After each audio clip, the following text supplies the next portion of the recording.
Now, well, the chairman of Parliamentary Accounts Committee, Murli Manohar Joshi, who probed the 2G scam, says that Dayanidhi Maran started the scam. Let's hear him out.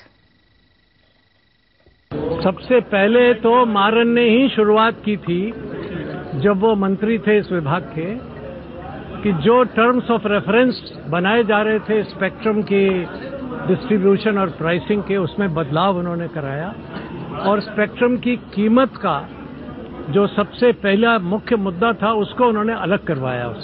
वहीं से शुरुआत होती है। अगर उसी समय रोक दिया होता प्रधानमंत्री ने तो ये बात नहीं होती। मुझे अफसोस है कि प्रधानमंत्री ने मारन की इस चाल को समझा नहीं या समझ के भी वो चुप रहे। अगर उसी समय रोक दिया जाता तो ये शायद 2G स्पेक्ट्रम का घोटाला नहीं होता।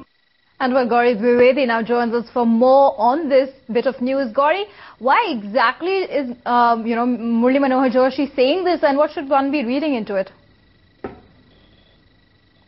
Well, Megha, what really is the issue? You heard the man himself saying that Dayanidhi Maran pretty much started the entire 2G scam. And when you talk about the 2G scam, what you really talk about? You talk about a lack of transparency in terms of allocation of spectrum, in terms of allocation of licenses to some companies over others.